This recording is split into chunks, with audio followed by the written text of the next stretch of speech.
This is the story of how a multi-billion-dollar-a-year industry tricks influencers to allegedly lie to their audience. The pharmaceutical industry is corrupt at so many levels, right? We all know this, but the intricacies of how each level works with each other to cooperate or doesn't cooperate is insane. It is a rabbit hole that I never expected to fall this far down until they tried to pay me. They tried to pay me. They're paying a lot of people and they're doing it in such a dirty way. Like, I even found a link to a Washington, D.C. PR firm that specializes in crisis management. They're behind this, allegedly. I'm actually pretty angry at the level of seemingly intentional manipulation here. The amount of corruption that I uncovered, this is a weird video for me, guys. I don't typically this is actually probably the most research and effort I've put into a video ever. I mean, I have been on this for a long time. So yeah, not only did I reject the offer to paint PBMs, or pharmacy benefit managers, as my personal hero and savior, lowering prescription meds for the everyday person, I'm now dedicating an entire video to putting this on blast. The corruption, the talking points, the lies they wanted me to promote, and exactly who is behind all of this. So yeah, I'm sure they're really happy they reached out to me, because now they're getting an entire video dedicated to them on how I think they're basically pure evil. They're gonna love me. Mwahaha, eat a bag of dicks. So what's a PBM? Okay, well, in my own words, a PBM, or a pharmacy benefit manager, let's just say PBM from now on, because pharmacy benefit manager, I don't want to sit here forever all day saying that. This is already gonna be a long enough video, okay? A PBM is a middleman, right? They are the intermediary between you and your healthcare plan and big pharma. They're supposed to regulate drug companies, right? To make sure that there's no price gouging, they keep everything fair. So when they were originally put into place, that was the goal. Pharmacy benefit managers are a middleman between the insurance companies and big pharma. Okay, and they were put in place to negotiate the price of pharmaceutical drugs for the average American, because so many drugs were coming into the marketplace. The government couldn't get to and decipher what drugs make sense, what drugs don't make sense, what should we cover, what should we not cover. So they allowed pharmacy benefit managers to do that. Within a decade, the big insurance companies went out and acquired pharmacy benefit managers. So you see where things can start to go wrong. All right, I'm gonna use a lot of different clips and reference a lot of different things in this video, so make sure you do check out the description below where you can watch the full videos of everything I'm using in this. I think it's all very interesting, and these are all things that I had to use to educate myself, because if I'm being honest, I did not know what a PBM was, at least not really what it was, before doing this video. The middleman is now being acquired by the big health insurance companies. A fan favorite is United Healthcare. They have a PBM and it's called Optum RX. You might have heard of it. Here's a really funny clip that actually explains it pretty well that we will be referencing throughout this video. Hey boss, you got a second? Oh, hey Jimothy, yeah, what's up? Well, a lot of our customers are pretty upset about the cost of their prescription medications. Yeah, I bet. They're super high. Is there anything we can do to help bring that cost down?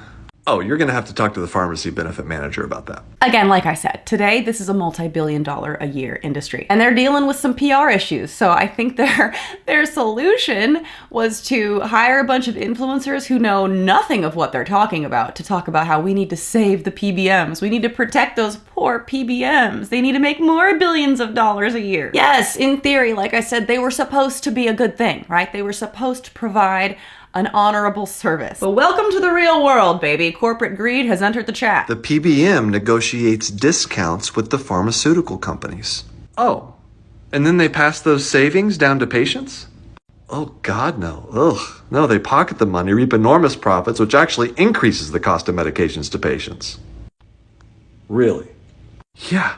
Yeah. You know, it reminds me of Halloween. Every year I have to put out one of those like cute little signs next to the bucket of candy that says, take one, please, take one or two. Because, you know, I'm out walking around with the kids. Do you think a single year has gone by where that entire bucket has not been emptied by one person, or maybe one person and a couple of their friends? Leave a comment and let me know. Life hack, I don't put it all out at once. I have to come back to the house and refill it a few times, so.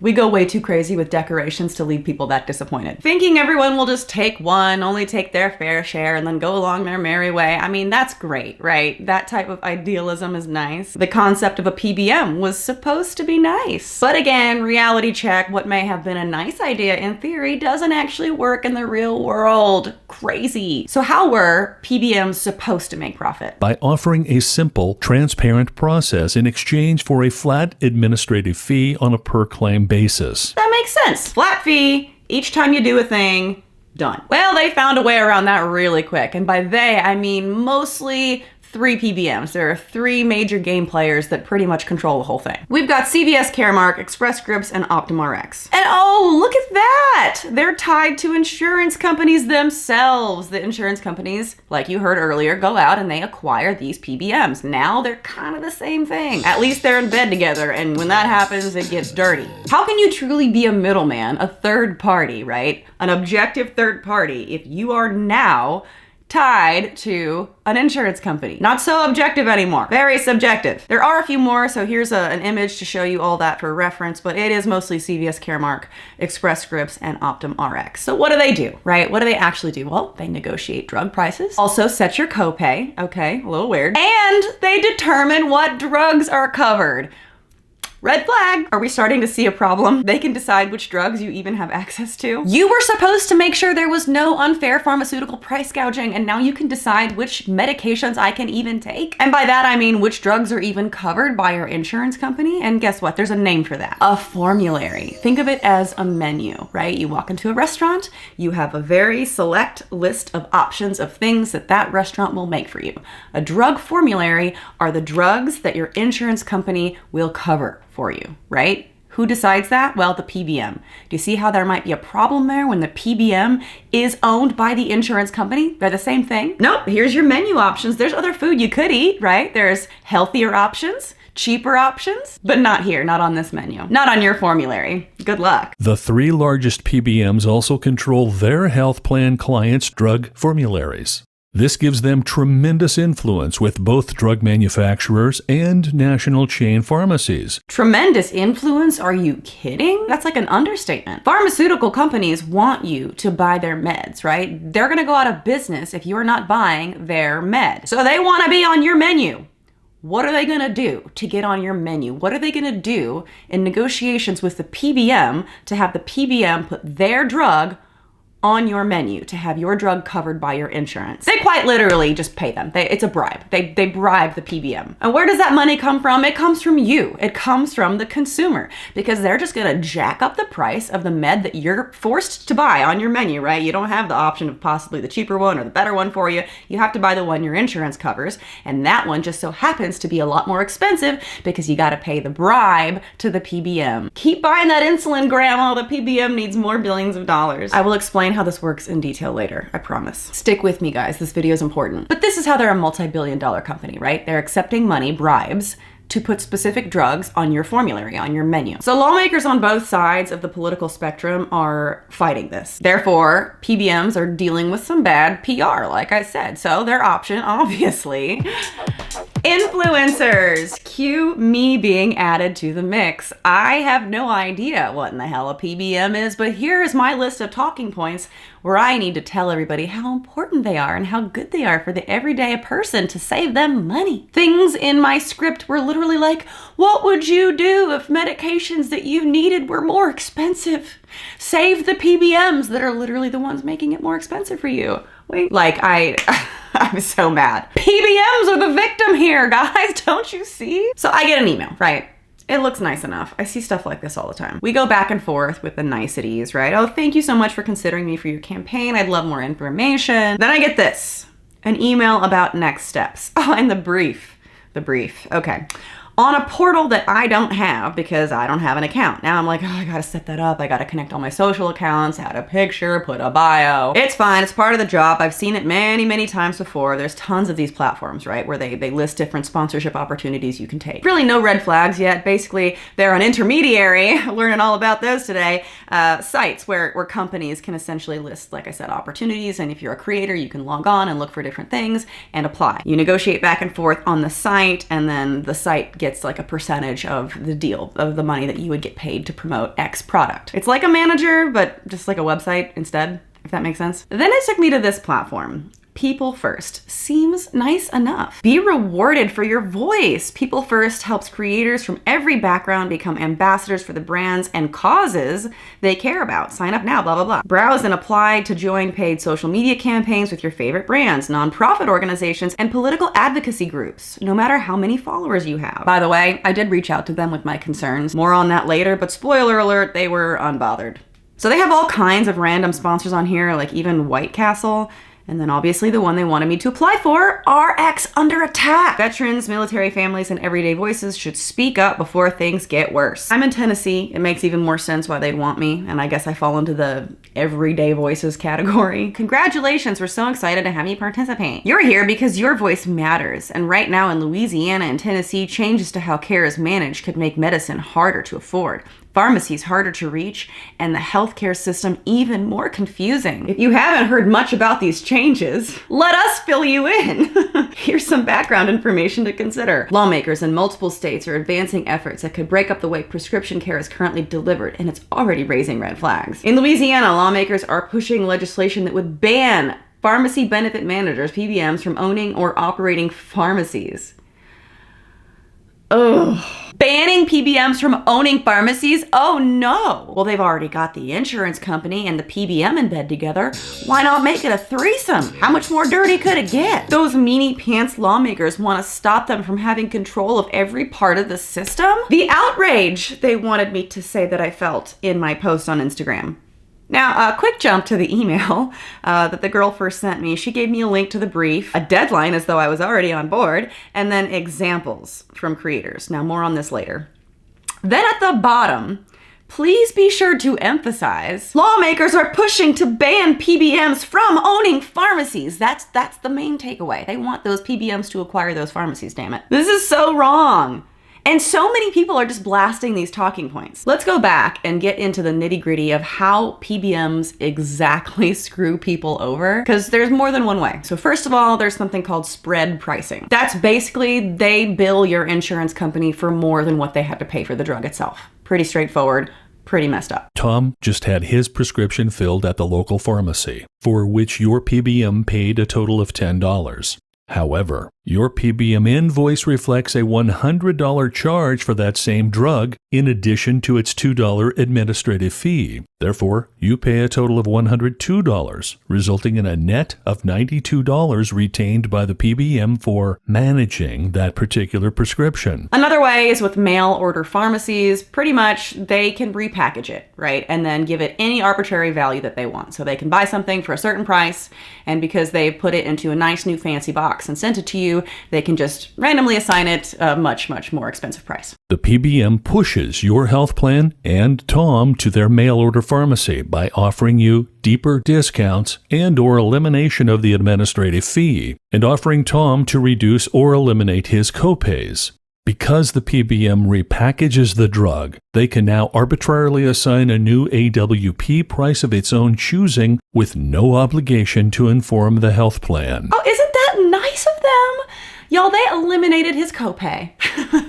They're just out here saving money for the everyday person. We have to say, I need to post on Instagram right now to hashtag protect PBMs. Not kidding, that was the hashtag they wanted me to use. And that brings me to my last point. It's a bribe. The pharmacy benefit managers began to negotiate rebates to themselves, not discounts to the patient. Now, this is the most popular way they scam us of all the ways. It's the most popular. And it's a bribe. They call it a rebate. That's a fancy way of saying a bribe. So let's explain this again. And again, I'll link this full video in the description below. But let's hear again about poor Tom. Tom's got it pretty rough. Tom's health plan won't pay for his $20 generic anti-acid prescription, but will pay for Nexium, the $148 brand name drug for the same concern. Again, why is that? Because the PBM decided that the more expensive drug is the one on your menu, on your formulary. Now, why would they do that? What would motivate them to require you to spend $148 versus $20? Well, they get a rebate.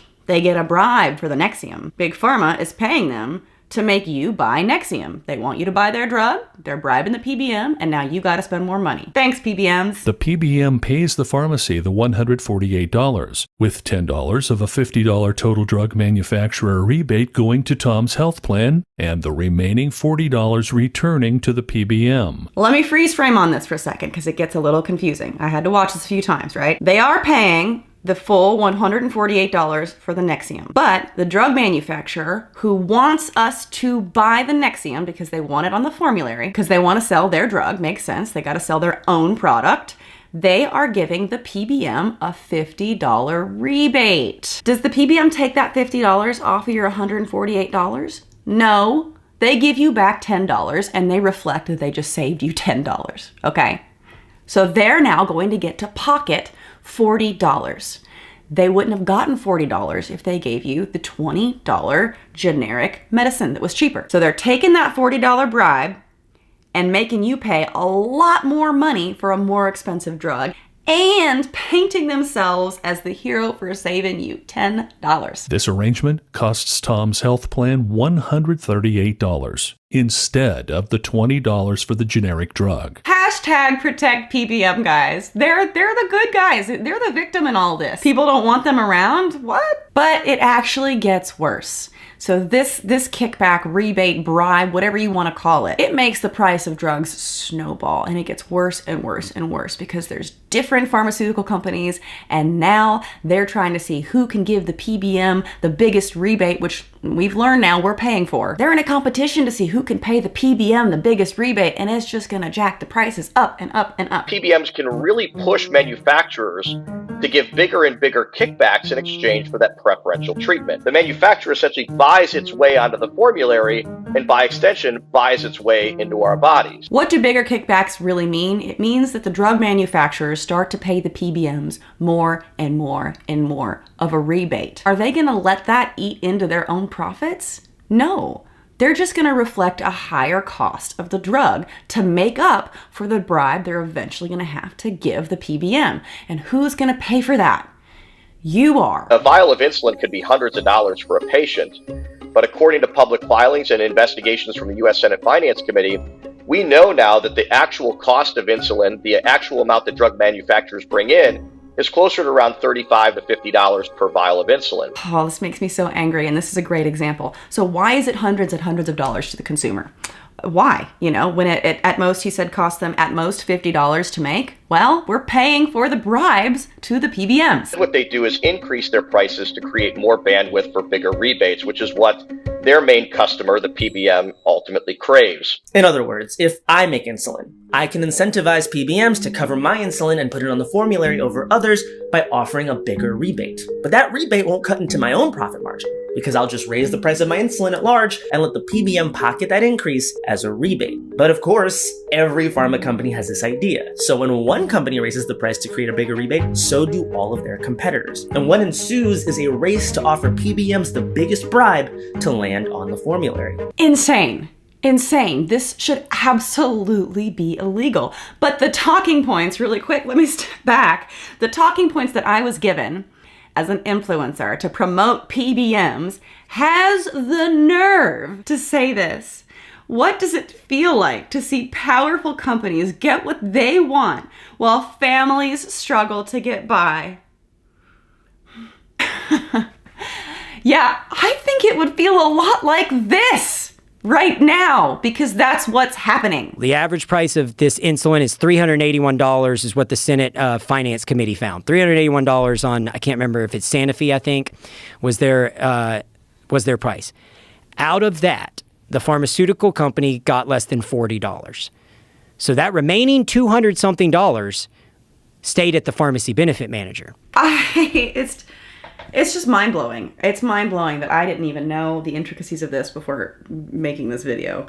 But insane to think that the price we pay for insulin, now I already was aware that insulin was expensive, but I didn't know that the most of that cost is literally a bribe to the PBMs. Like, the vast majority of the price is a fucking bribe. Why is this allowed to happen? And do we, like the everyday average consumer, are we aware of that? No, we're not. And that's not a mistake. That's absolutely by design. There's no transparency. You don't get this PBM bribe or rebate on your explanation of benefits from your insurance company when you get your monthly statements. The margins are made in the mystery.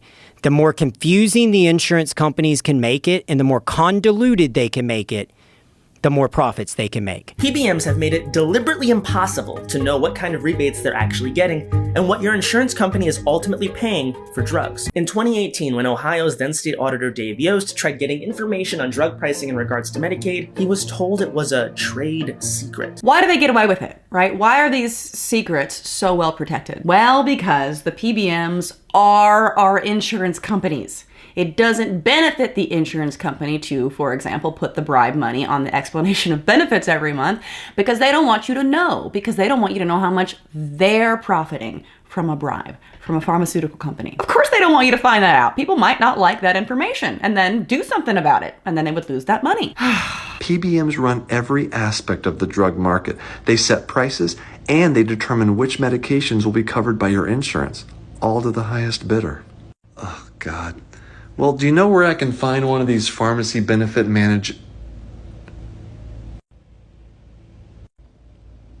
What's happening right now? Hi, I'm the pharmacy benefit manager. I'm confused. Jimothy, it's actually me, United Healthcare. Yeah, I know. You're also the pharmacy benefit manager? Yeah. Well, we go by Optum, but, it's all United Healthcare. Now remember, Optum is United Healthcare, just as Express Scripts is Cigna, CVS Caremark is CVS Health, and that one actually happens to be the largest PBM. Obviously, we know also owns CVS Pharmacy. Yay, dirty threesome. Again, guys, make sure to include in your influencer messaging to emphasize that lawmakers are pushing to ban the PBMs from owning pharmacies. All right, last funny clip, I promise. Anything else you own? Oh, we have our own pharmacy, Optum RX. Yeah, all our customers have to use it. It's great. So let me get this straight. The PBM, that's me, decides which medications are covered by health insurance, also me, and which pharmacy, me again, the patient uses to get those medications. Vertical integration. We make $200 billion a year. It's awesome. Surely there's some kind of oversight, right? Somebody has to keep you accountable. You don't make $200 billion a year with oversight. How is any of this legal? Jimothy, when you make enough money, you get to write the laws. I mean, it's not funny. It's a scary, scary truth. Even though some of the meanie pants lawmakers are trying to ban PBMs from owning pharmacies. A lot of their messaging on this was to not only save money to the consumer, but to protect local pharmacies. Emphasis on the local, okay? Local pharmacies are gonna go out of business if we get rid of these PBMs. It's not just consumers that PBMs are robbing. They're also driving independent pharmacists out of business. And that's due to the vertical integration of this whole industry. Companies like United Healthcare and CVS have their own PBMs and pharmacies.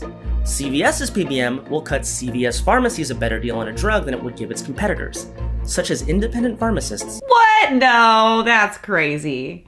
I can't see why the insurance company who is the PBM, who is the pharmacy, would give a better deal to the pharmacy that they're a part of. I just, we gotta protect the local pharmacies, right? Nate said there's many drugs he can't dispense because PBMs and insurance companies reimburse him below what he's paying to obtain the drug for his customers, meaning he'd lose money every time he dispenses them. I happen to also know that this is true because I have a family member that used to be a pharmacist not long ago, and I actually called him up and I was like, hey, what do you think about PBMs? He didn't have a lot of good things to say, and I actually did bring up the point that sometimes they would get reimbursed below what they themselves had to pay for a drug. And when you're a small, and I mean, he worked in a very small town.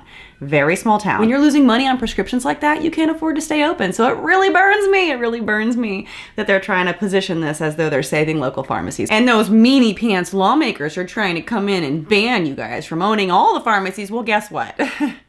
Let's talk about those meanie pants lawmakers, right? Because that was part of my brief. It was in my talking points. They name dropped. In Tennessee, a series of new laws have made it harder for PBMs to manage costs and ensure access. And Republican State Senator Harshbarger is pushing for the same law that would drive retail pharmacies out of the state. As a pharmacy owner himself, Harshbarger stands to personally gain if PBM-operated pharmacies are banned. Okay, so Senator Bobby Harshbarger is a pharmacy owner. He cited examples of independent pharmacies losing money on prescriptions and said, quote, I've seen firsthand how PBM practices are really squeezing the life out of the local community. But hold up, I'm confused. They're making the argument that his business would benefit if the laws prohibiting PBMs from owning pharmacies moves forward. If he gains, if PBMs lose, wasn't their main focus on saving pharmacies? But the devil is in the details. He stands to gain if PBM-operated pharmacies are closed. These major corporations healthcare companies that own the PBMs, that own the pharmacies, are trying to own everything, right? They want control of every step in the process. This isn't going to save the mom and pop shop pharmacies. This is going to crush small businesses. And it's frustrating, right? Because they intentionally use the word here. If you look down, why do local pharmacies matter? Is there a pharmacy in your area that you count on? What if my local pharmacy is like the pharmacy that my family member used to be a part of? What if it's like a small business, right? They don't care. They want the big guys running everything. God forbid they lose one element of control in this hierarchy of bullshit. They're trying to paint a small business owner as someone who stands to personally gain if a multi-billion-dollar industry a year doesn't get their way, and they want me to think he's the bad guy, and they want to use this platform to make it like seem like we're saving the local pharmacy. They don't mean small business. They don't mean the mom and pop shop. They mean the CVS. They don't need help. Y'all, they sit there with these talking points and blatantly tell creators to fight for the pharmacies. You think you're doing something noble. Protect the pharmacies, right? But only the ones that stand to make us billions and billions of dollars. To me, it's a little wild that nobody who took this brand deal saw a wild smoking gun in this, that their whole platform is based on saving the pharmacies, but they attack somebody because they are a pharmacy. Like, why would a pharmacy owner be against PBMs if PBMs are the ones saving the pharmacies, right? Like, they know damn well PBMs are bad for pharmacies, and they just admitted it. And you'll see later when we get to the petition. Oh, there's a petition. The main point of it is to save the pharmacies. Manipulative bullshit. So why would he be against it? Well, let's talk about it. What do PBMs do to local pharmacies? And I have to say this, that aren't owned by the PBMs. They're not gonna hurt their own, right? They're going to crush everyone else until they can absorb them into the plan of creating dominance and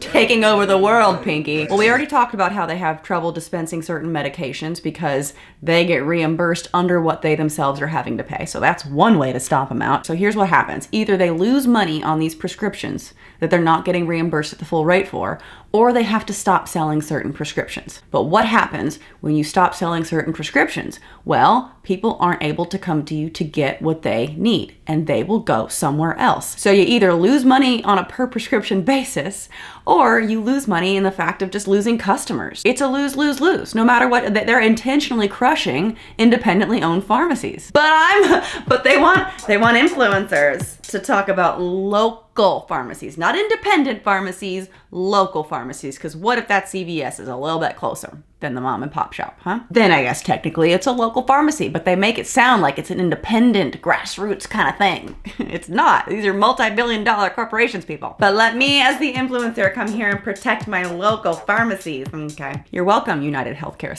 So glad I could help the local guy out because I'm an influencer. So how else? How else do independent pharmacies get crushed? Many times they will audit us on claims that are years old, and they're going to say, well, we paid you $1,000, we're going to take that $1,000 back. What we saw was that these insignificant typographical errors, a typo on a physician name as an example, the PBM would come back and claw back every dollar from that claim, not just the pharmacist's dispensing fee, but the entire cost of the drug itself. This is insanity. I mean, small independently owned pharmacies get absolutely crushed. They can't afford to keep up with this. And you know what? The PBMs are counting on it. They want to crush these independent pharmacies because guess what? They're gonna come buy you up. Bye-bye, little family-owned business. Here's another clip from Joe Rogan, and it's a little bit long, but I think it's really interesting and shows really well how PBMs screw over small pharmacies and then go on to acquire them. When I owned a pharmacy, Blue Cross Blue Shield, they literally said they owed me over $1 million for 1 month of shipping out drugs. I'd already shipped all the drugs to their patient. I'd already done everything. They come in and say, yeah, we're not going to pay you. We don't think you collected the copays or deductibles. Okay, well, we did. Here's all the records. I can show you how soon can you get an auditor out. We want to cooperate. Like, we're a small company. We need this money. It's 3 months before we can get to you. Okay, and then they begin to make it so hard for you to survive in their insurance model. And then you'll be sitting there and a couple months later, hey, man, heard it's tough out there for these small pharmacies. You know, we're looking to acquire pharmacies just like you, right? They've gobbled up the lifeblood of America. They've put all these small pharmacies out of business. They now own most of these big juggernaut pharmacies. But we gotta save the PBMs, right? We've gotta make sure to prevent these lawmakers who are pushing to ban PBMs from owning pharmacies. So part of these talking points are how rural areas might suffer, because PBMs could get banned from owning the pharmacies, and then what? The more important thing to understand here is how. How could that happen? How would rural areas suffer? To the talking points really quick. The next segment here is about Arkansas. Similar legislation was already passed banning PBMs from owning pharmacies altogether. Many fear this could serve as a model for other states and further break apart systems that help keep healthcare costs down and care more coordinated. Ugh. Knowing what you know now, does that not just make your blood boil? They're just keeping our costs down, guys. Well, let's talk about Arkansas, all right? When they passed this ban preventing PBMs from owning pharmacy, well, guess what happened? The big insurance companies, they didn't like that. The PBMs didn't like that, which, same thing. I just was repetitive, right? Insurance company, PBM, same shit. Express Scripts and CVS Caremark, 2 of the 3 major PBMs, remember? Well, they didn't like that, so they threatened to leave the state.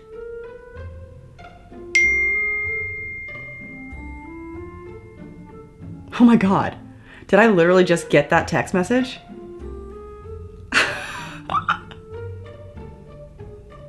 You guys, wait, how is this happening in real time? Let me get my phone.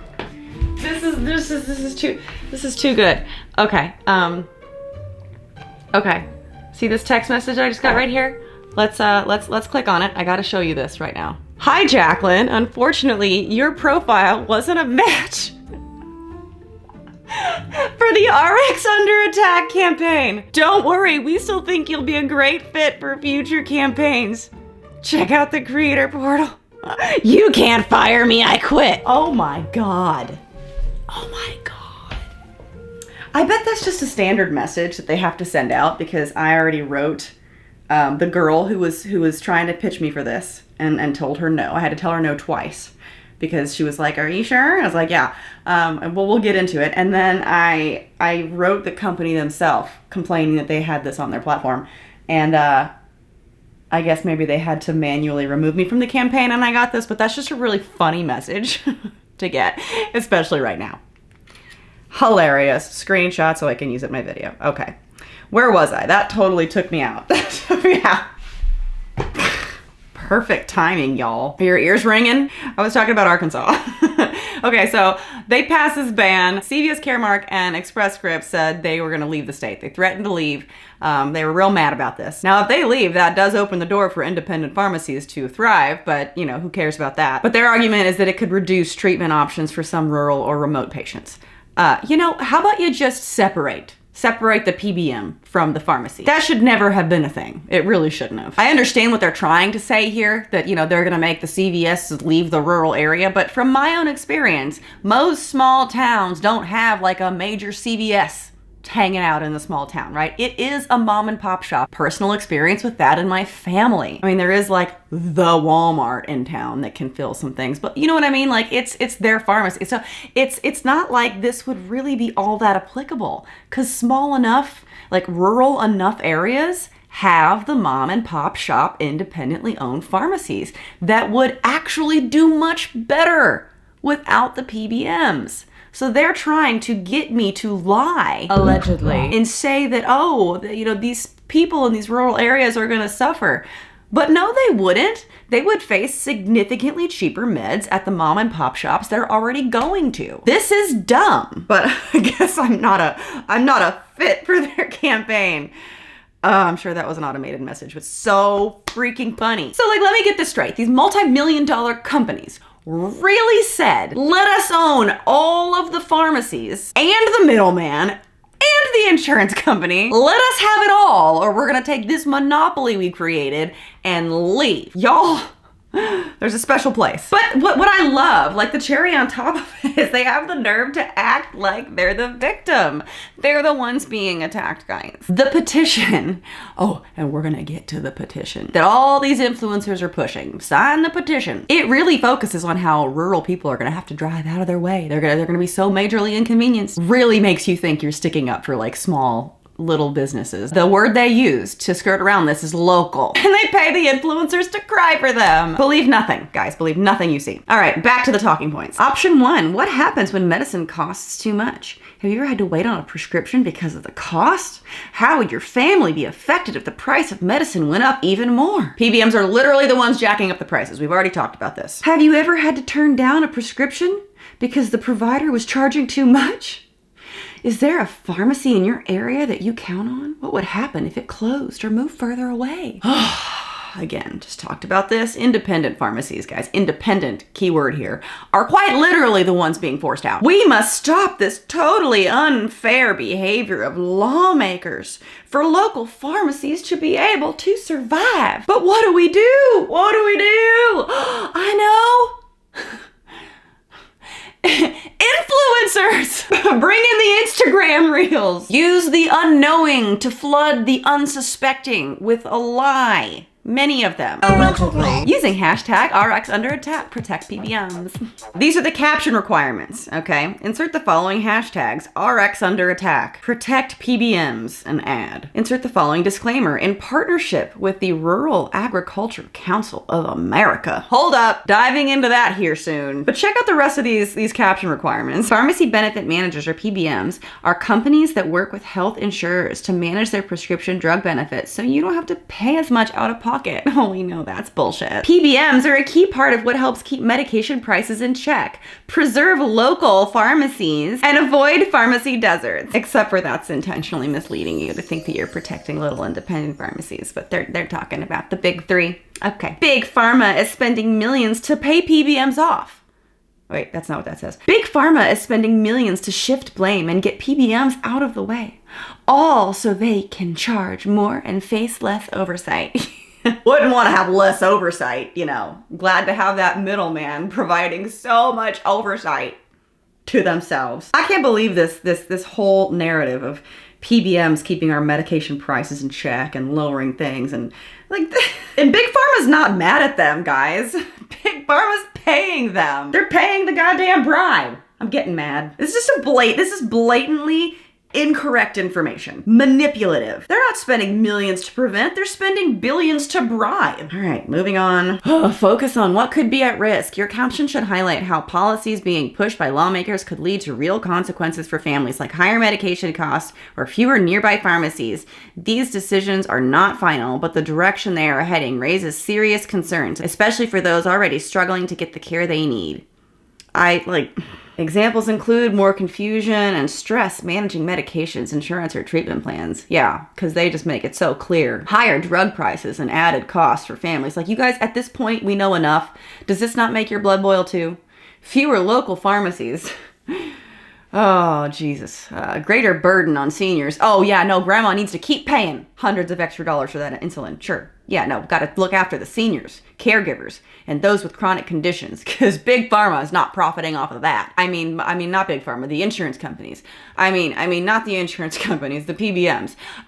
Not PBMs, the local pharmacy. That just mom and pop CVS shop over there. Okay. At this point, you gotta fucking be kidding me, right? Wouldn't want to burden the seniors. Like, what would they do? What would they do with all the extra money they weren't wasting on the meds? Because they're, of course, seniors, they consume the most meds, right? People with chronic illnesses as well. We've mentioned both of those. So, wouldn't want to burden these people with more money in their pocket. They'd have to figure out where to spend it. Enter PBMs. Thanks, guys. Keep the message grounded in real life. Speak from experience, whether it's your own or someone close to you. Help your audience understand what it means to lose access or pay more for something as essential as medication. Really pull at those heartstrings, guys. If you could even have influencers, if you could have a tear or two fall as you're saying this, that'd be great. Speak from experience. I mean, shit, everybody has experience paying out the ass for meds. Okay, and now here we are. Next chapter. Include a clear call to action. Encourage your audience to take this seriously and speak up by signing the Protect Pharmacies Petition, aka Protect Billion-Dollar Industries, who now also own the pharmacies petition, and screw everybody else. Screw the independent pharmacies, but protect the ones that are part of this billion-dollar scam, right? Protect those. This is about protecting local pharmacies and stopping changes that could make care even harder to access. For example, okay, I'm gonna be the influencer. Add your name to the Protect Pharmacies petition and tell lawmakers this isn't the solution we need. Check the link in my bio. Subscribe. Forgive me. I understand that technically my job is an influencer, but it's just, it back in my day, it didn't mean the same shit. Anyway, okay. I hate that word, influencer. I'm an influencer. Okay. Let's take a look at this petition, okay? The Rural Agriculture Council of America, who has sponsored the Protect Pharmacies petition. Let's look at it. This pro-PBM petition, right? I can't wait to see how this petition frames PBMs as a good guy, because I'm sure they're going to talk about PBMs. Did I say PBMs yet? Medicine shouldn't be miles away. Stand up for local pharmacies. Sign our petition. The risk to our communities. Lawmakers are pushing new legislation that would raise prescription drug prices, force local pharmacies to close, and leave many communities without access to the medicine they need. These proposals, backed by Big Pharma, put working families and rural residents at risk. Local pharmacies are essential for both health and neighborhood well-being. If these laws pass, closures and rising costs will force many families, especially in rural areas, to travel farther, pay more, or even go without the prescriptions they need. They most certainly will not be paying more. Again, I mentioned PBMs a few times. Let's scroll down here and see if there's any mention at all. Or are we just going to talk about the local pharmacies and how medicine shouldn't be too expensive for the people? Down. Stand with your neighbors and make sure everyone can get the prescriptions they need close to home and at a price they can afford. Sign now. Oh my God, we're at the bottom. Sponsored by Rural Agricultural Council of America. There was not one mention of PBMs in that anywhere. And do you see the manipulation behind using local versus independent? Like, this, anybody would look at this petition and think they were doing something good. And that's what makes me so angry. Medicine shouldn't be miles away. Well, who doesn't agree with that? Stand up for local pharmacies, got to protect those. Local businesses? Like, when we don't have Independent Business Day in small towns, it's called local businesses. You do events and things to promote local businesses. It's almost synonymous for a lot of people in casual conversation with independent, small, locally run, XYZ shop. This looks so virtuous. Stand up for the local pharmacy, guys. There's a risk to the community. We don't want to pay more. These lawmakers are trying to raise prescription drug prices. That's not cool. Sign our petition. Sign it. Sign it. This is the most vague petition I have ever seen. Like, what the hell am I even looking at? It makes me sick. So, Rural Agriculture Council of America. Let's talk about them. At first, honestly, I thought they were a policy front organization, but I looked into them and they're not. They're like a legit organization. Not a policy front working for PBM interests, but there's got to be something in there, right? Because they're paying influencers. Anyway, from what I can see, it's legit. There is no publicly available evidence, at least none that I can find, from tax filings, I looked, guys. Public statements, organizational profiles. There's nothing showing that they receive funding from PBMs or any large corporate entities, really. Their public 990EZ doesn't list donors, and the revenue is reported as program service revenue rather than contributions. So there's really no public donor list, at least not as of 2022, to confirm or rule out any suspicious funding. I couldn't find public contracts or grants tying them directly to anything suspicious. But I will say the absence of evidence is not evidence of absence in this case. It's just not disclosed in any public sources I can find. But I do have evidence of one thing. They are spending money to pay Influencers, you guessed it. And to take it a step further, tying this to them, they are sharing the same shit on their Facebook page. If you go down here, it says the Rural and Agriculture Council of America is taking a stand to protect the future of rural pharmacies. Rural. It's local pharmacies. It's rural pharmacies. At this point, if I don't hear someone use the word independently owned pharmacy, I'm not going to trust a word, because rural, sure, CVS could be in a rural place. Sure, CVS could be local to someone, but we're not talking about independent pharmacies. That's what we're not doing. As trusted healthcare centers, rural pharmacies, fucking liars, rural pharmacies are essential to the health and vitality of our communities. Whatever. What frustrates me about this is if I go on Google and I search the Rural Agriculture Council of America and PBM, the AI overview, guys, don't trust AI overviews. They don't get everything right. This is they're advocating for PBM reform to protect rural pharmacies? We know very clearly now that's not what's going on. Partnering with groups to support petitions and legislation against practices like spread pricing. Dude, no, they're not.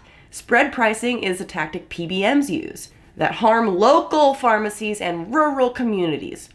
RACA believes PBM's consolidation and business practices contribute to increased drug costs. No, they don't. And what's funny is if you click this little link, this little linky link they have right there, it takes us to this, to their website about RACA. They specialize in targeted, well-researched grassroots campaigns to increase awareness about the policy and regulatory objectives of rural America by employing an arsenal of targeted social media campaigns. Yeah, I know about those campaigns, guys. And you are not representing yourself fairly. If you scroll down on the AI overview, it says RACA's stance on PBMs, which it gets wrong. These links, that a few large PBMs control a significant portion, that links to a completely unrelated website talking about PBMs. Same thing with spread pricing. It's just explaining bad PBM practices. RACA is supporting initiatives like the Protect Pharmacies petition. Oh, we know, but it's not to raise public awareness to encourage lawmakers to implement PBM reform. That's not what it is, because they're trying to pay influencers to say quite the opposite. They're spending big money to pay people. And what are they trying to pay people for? Well, pro-PBM social media posts, right? So there's that, but for what? Like why? What do they get? Well, aligning with PBM-backed campaigns allows them to position themselves as some sort of defender of like rural health and small town viability. It could be that, or it could just be like a monetary thing. By sponsoring the campaign, they could gain things like, I don't know, visibility, funding, access into like certain policy making circles. This is all speculative. I don't know, but they've got to be gaining something, right? I mean, it can invest these benefits into other rural policy work, which is what they're supposed to stand for. But their part in this is sort of strange to me. I feel like this is a PBM. This is hypothetical, right? My opinion is that this is paid for by PBMs. This is paid for by major insurance companies. And they obviously can't straight up say that that's what they're doing. So, what would be good? Well, I'm going to have, this legitimate organization have them do it so it looks like it's coming from a good place. Because no one's going to listen if it's coming from us. Just my thoughts and opinions. Take it for what it's worth. Alleged. It's allegedly. Okay. Anyway, so what happens? This is another benefit. What happens when someone fills out this petition, right? You give them your name, you give them your information. What happens with that information? Probably, again, my opinion, they're probably adding it to a pre-written letter to lawmakers. They want to get a lot of signatures on it, make it look important. A lot of people feel this way, damn it. Signatures are collected to show public demand for PBMs, or rather PBM-aligned pharmacy structures, right? It's a lobbying tool. That's all it is. The more names gathered, the stronger the case organizers can make that voters oppose restrictions to PBMs. At the bottom, and the Rural Agricultural Council of America gets people's name and their data, their information, their email, zip code. All this is going into a list managed by this organization.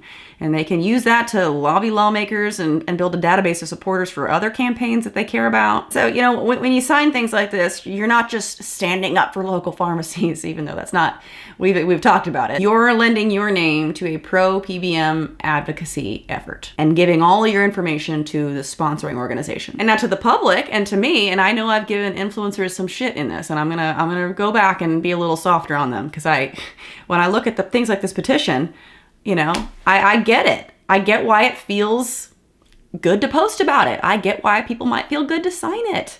It looks like a grassroots petition to protect local pharmacies. That's great.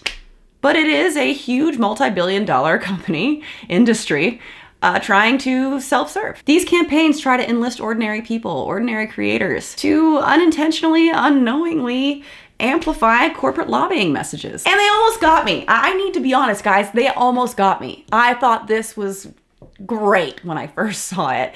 I had a script written, y'all. I was ready to go, and just, it didn't sit right with me. But even me, whenever I was going for this, my script wasn't good enough. They had pushback, right? They had notes for me. They wanted me to include more, really hammering home that just consuming all of the pharmacies, gotta gobble them all up. You wanna know what's even crazier about this? I read everything. I looked at everything. I turned every page that I could, and when you look at this, when you look at their notes on my beautiful, big, beautiful script, check out the top. Desenhall. Well, quick Google search here. Desenhall Resources is one of the most trusted public affairs and crisis management firms and first practitioners of the crisis management discipline. PR firm in Washington, D.C. Crisis management? I was freaking right. Ahead of the press, behind the scenes. Oh my God. We impact outcomes. We defend reputations. We combat operational and regulatory conflicts. We refute wrongful attacks. We neutralize motivated adversaries. We minimize risk. We defy agenda-driven assaults. We impact outcomes. Holy Satan incarnate. Tact. Aggression, the Desenhall difference. If the RX Under Attack campaign is allegedly tied to these people, that would make sense. It would make sense to me. Their website does explicitly state that they do not disclose their client list or discuss any specific engagements without permission, so any naming of current clients would be completely speculative on my part. Just want to make that very clear. But a quick Wikipedia search says that according to a Business Week report, Desenhall has worked for high-profile names such as ExxonMobil, oh my gosh, Enron, Eli Lilly and Company, Procter & Gamble, General Electric, and the Community Financial Services Association of America. Good Lord. More on their website at the bottom here. Traditional tactics in today's public affairs, government relations, and media environment are often insufficient, primarily because they mistake conflicts, fundamental disagreements, and agendas with communication problems and misunderstandings. That's where we come in. Explore our impact. Here, what do they have listed? Strategic preparation for union negotiations. Injecting doubt in the competition. Inoculating an activist campaign. For example, stopping an environmentalist-driven boycott. Lovely. My respect grows. Flipping the political script. Influencing a political audience through strategic storytelling. Is that what we call it now? Is that what we call it? So like the other day, my son threw a toy and it broke, and he blamed it on his sister who was at the time taking a nap. That was some very strategic storytelling on his part. One of their case studies showcases a campaign where they helped a Fortune 100 pharmaceutical company respond to a competitor's claim by building a narrative to inject doubt and influence consumer behavior. Another one highlights strategic advisory to support a global pharmaceutical company on managing internal alignment and external messaging. So, Desenhall Resources, the crisis management firm that seemingly could potentially, allegedly be behind this campaign, at least their name was on it for me, but who knows? Could be somebody else's name. Sure. All I'll say is this campaign alignment isn't a surprise, to say the least. Seems like the ability to, flip a political script can come in handy. Allegedly. Imagine that kind of skill set applied to, you guessed it, influencers. What might that look like? Well, it might look like Jane and Joe Schmo over here crying about how local pharmacies are gonna struggle. Advocating for PBMs, perhaps? Wild idea. Oh, and I've seen a lot of people posting. A lot of people posting. Now, I'm not gonna put them on blast because remember that petition? It really does make you feel like you're doing something good. It's super intentionally misleading, and there are big people possibly behind this to try to do that exact thing. I mean, you give this information to your audience as an influencer, right? And then you sleep really well at night because you did the right thing. You're saving the local pharmacy. You're lowering, drug prices. And they get comments like this, like positive comments. And I'm not going to show the videos, right? Just going to read the comments because I'm not going to hate on these people too much because I feel for them a little bit. It's still the responsibility of people to look into stuff, but I doubt anyone's going to do what I'm doing here. This is next level insanity. I'm a crazy person. Okay, here we go. People are very, very happy. They get these talking points that I've explained to you blasted to them by an influencer they like and trust. And they say things like this: I'm adding my name to the list. Adding my name. Yes. Adding my name. Oh, wow. Thanks for sharing. Thank you so much for sharing. Thanks for sharing. We definitely have to make sure our families have easy access to affordable medication options. This is so important. We have to take a stand. Thank you. Following our policies and legislation is so important. People have no idea how it affects our day-to-day and the people we love the most.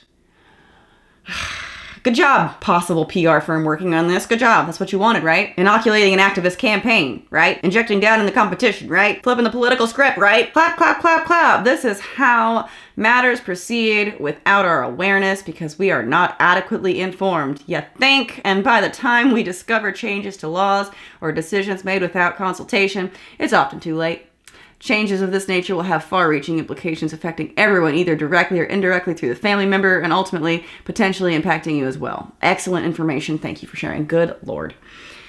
I'm talking to you guys watching, okay? When you see someone post about literally anything, please apply skepticism, fact-checking, awareness on how these things can be so manipulated. How policy fights like this can be marketed to the public. The influencer you like and trust might fully believe they're doing the right thing too. And if you're someone who has any kind of following, please do your due diligence. Please do not take something like this at surface value, like I was about to do, and then run with it. Be aware that there are monsters out there trying to use you. It's a dirty, dirty game, guys. And people do not play fair. So I'm sorry. I'm sorry if you had to learn this the hard way. We've all been there at some point. I certainly get it. But this case in particular is next level. Like, PBM policy is dense. It's confusing. And they were fully counting on not having people understand. And like I said, I didn't. I had to go down a rabbit hole to get to where I am now. And to be fair, not everyone has somebody in their family they can call up that runs a independent, I wanted to say local, independent pharmacy. You can't just do that, and ask questions again. I happened to have dinner plans that night when I got this offer. I had dinner plans with a friend of mine who's a physician. And her husband, so 2 physicians, and neither one of them had a good outlook on PBMs. I was able to talk to people in my vicinity who were very well educated on this. And, even me a little bit, I went to med school for a while and had to deal with certain issues with like learning about how the insurance game works. And, I knew it would possibly be suspicious. That's why I started even asking, because I was like, I got that gut feeling. It doesn't feel quite right. And not everyone has been doing this influencer job for 15 years, guys. I've been here for a long time. I've seen a lot of things. That petition did not seem malicious on the surface. And the level of understanding that it takes to suss this out is crazy. So yeah, a lot of people posted about this, guys. Hashtag protect PBMs. They got a lot of good ones. They did, but there were also a lot of comments on some of these videos calling it out. I normally don't comment, but PBMs are destroying pharmacies, and in particular independent pharmacies who are going above and beyond in rural areas. I'm a proud independent community pharmacist and practice in a rural area. See, you have to literally be a pharmacist or someone who knows a pharmacist or a doctor or somebody to get how this information is wrong. It's just, this is why I have a little bit of sympathy. Many independent pharmacies are closing because of PBMs. Pharmacies are filling meds at a loss because PBMs aren't reimbursing pharmacies properly for medication. It would be like social media platforms requiring all content creators to go through a middleman to get paid, but this middleman is taking a huge cut from your profits, leaving you with little. I mean, that does happen. Do not sign this. As a healthcare provider and the daughter of a rural pharmacist, see, again, someone who knows what they're talking about because they're in it. I have seen the impacts the rise of PBMs has had on patients in rural America, and it's not good. It's because of PBMs, not drug companies, that my parents had to close their rural pharmacy after 30 plus years. They were the only pharmacy in town. These talking points make me so mad. The more I learn, it is because of PBMs that my clinic sometimes loses money to give patients their cancer treatments because it costs us more to buy the drug than what the PBM will pay us. We have to choose between losing money or telling someone they can't have their chemo.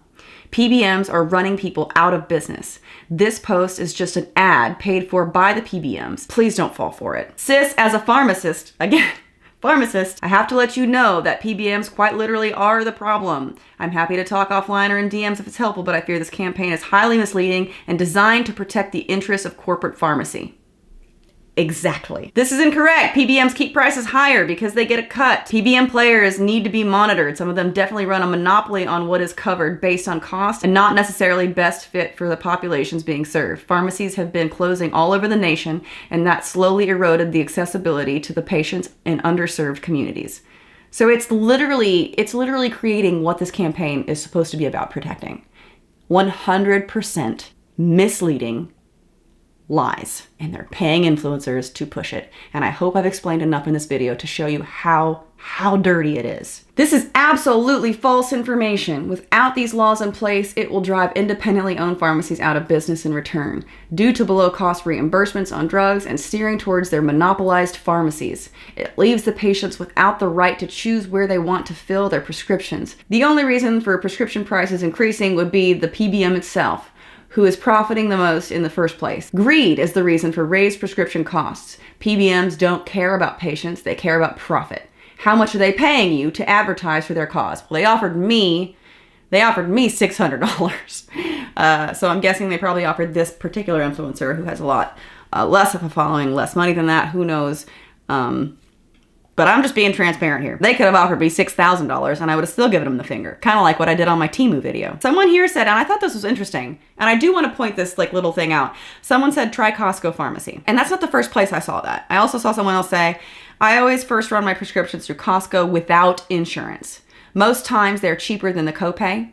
I only have 2 or 3 running prescriptions and can't even imagine how much PBMs reap from their clients. Again, an active working RN, so somebody in the medical field who understands. Costco Health Solutions is a pharmacy benefit manager created by Costco to provide lower cost prescription drug benefits to its members. And this is not something that I've heard of before, but it's a pass-through PBM. So CHS passes all rebates and revenue directly back to its clients. That kind of makes sense for Costco. They seem like pretty stand-up people. With all the DEI stuff going on, they were pretty ethically sound. So I guess it makes sense to see that I never heard of a pass-through PBM. That's just like what PBMs should be anyway, because they were, remember at the beginning of the video, supposed to get paid a flat fee each time they did something. A flat fee makes sense, and passing through all the rebates is what they should be doing, but they're not, so. Cool to see that pass-through PBM, apply that to the vocabulary bank of things in understanding PBMs. They even on their website make sure that they're like, we're a PBM technically, but we're not a PBM. We're a different kind of PBM, guys. Please do not put us in the same camp as the bad guys. That's really funny, actually. That's like sort of a passive-aggressive title there, Costco. I like it. And back about the comments, I'm glad some people were aware, but all those people seem pretty connected to the healthcare industry. But overall, most of the comments, the vast majority of comments were just applauding the influencer for just standing up for the right thing, which that scares me a little bit, how quickly, people can just see something and believe it. You essentially have to be in the business or someone close to it to understand what all of this means. And again, that's what they were counting on, no one understanding. I'm a little ticked off at the platform People First for not rejecting this campaign. They're literally a political advocacy platform. They connect influencers with political and advocacy campaigns. It's their job to know better. The campaign materials explicitly position PBMs as essential middlemen who keep prescription costs down. They preserve local pharmacies, guys, and they prevent pharmacy deserts. This campaign is pro-PBM lobbying all day long, marketed as consumer advocacy. And we know at this point, we know it's a load of bullshit. They drive up costs, take their rebate bribe, drown independently owned pharmacies until they can own them. Oh, and they're making billions a year by doing it. So yes, I rejected this campaign, and I guess they just rejected me. I wrote back declining. I asked who the sponsor was, and I was just told that it was the rural agricultural whatever. I could have probably been a bit more sneaky, pretended to be interested a little bit longer to get more information, but this was actually fairly early on in my research, and I hadn't built up my list of frustrations yet. Or noticed Desenhall.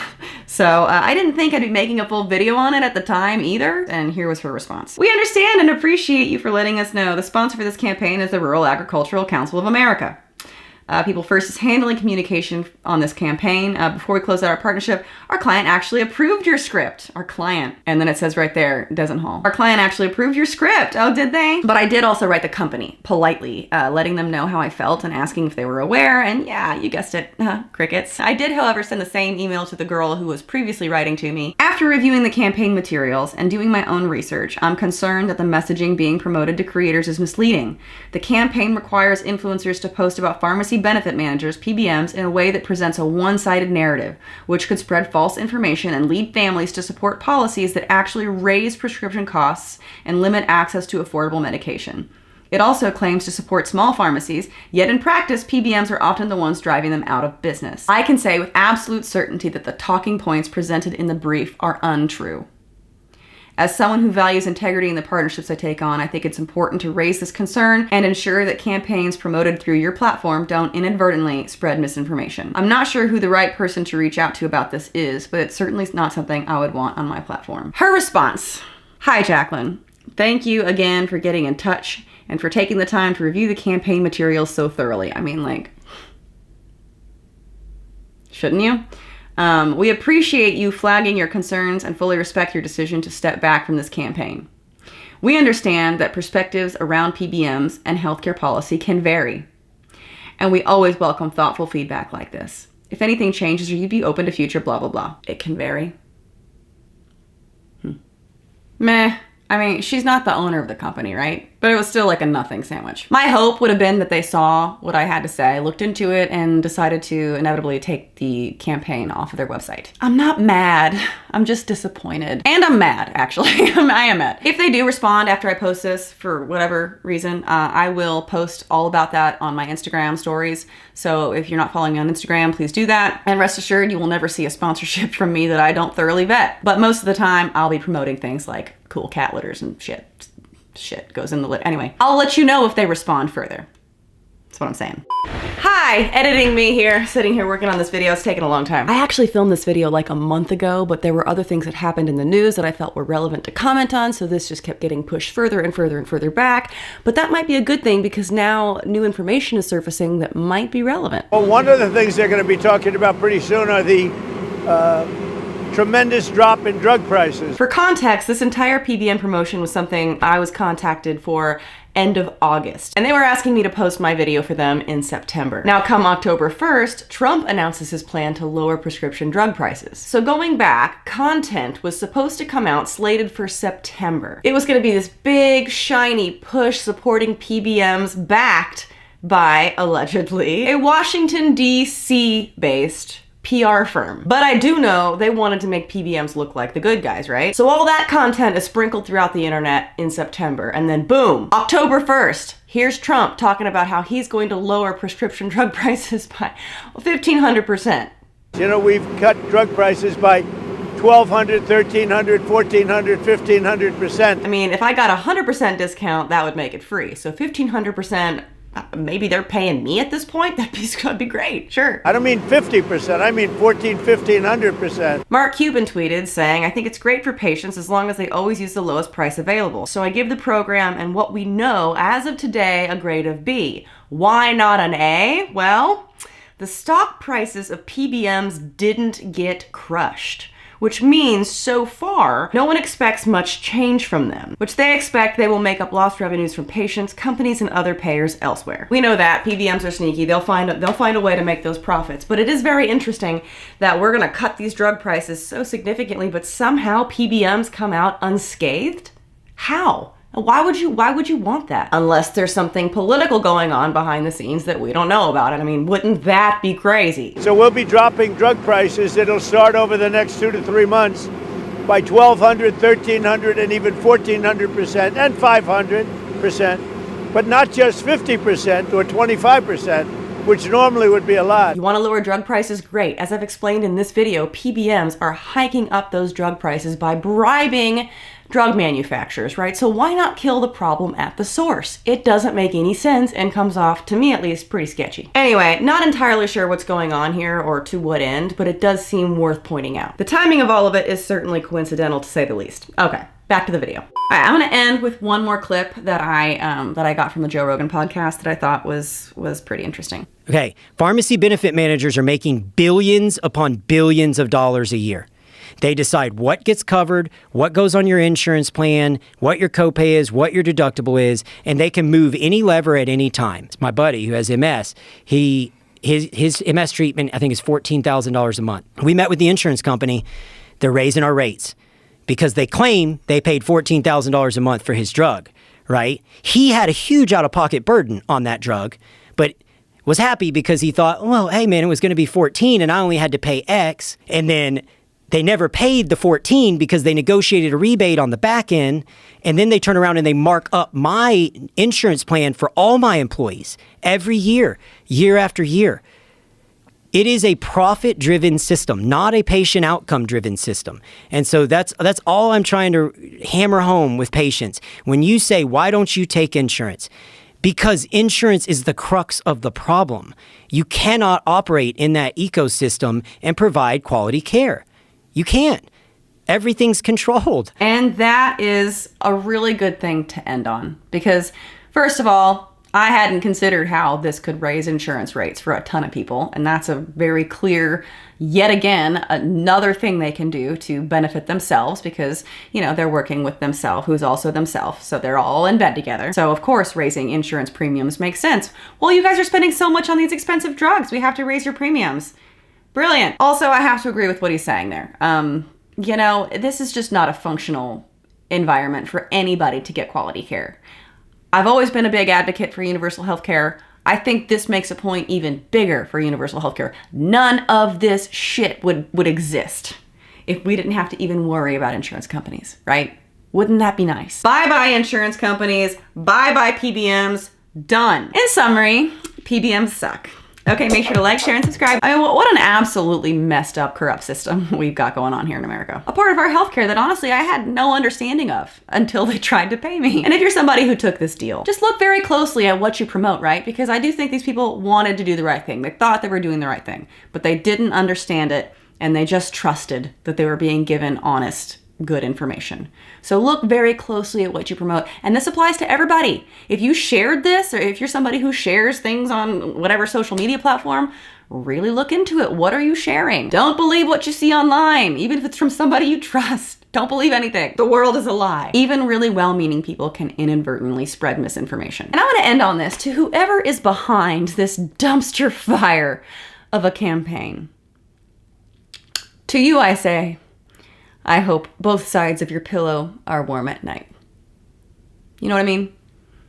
I hope your socks are always just a little bit damp. I hope your copay is just always mysteriously higher than expected. I hope your generic substitutions are always mysteriously out of stock. And I hope the one drug that you need is just, it's not on your formulary, not covered today or ever. Okay. All right, I'm done. Thank you for watching.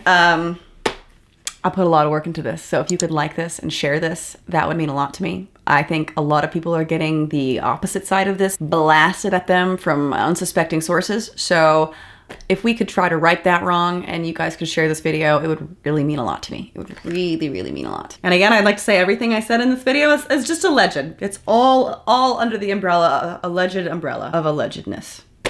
Okay. Subscribe if you haven't already, and I'll see you guys in the next one. All right. Bye.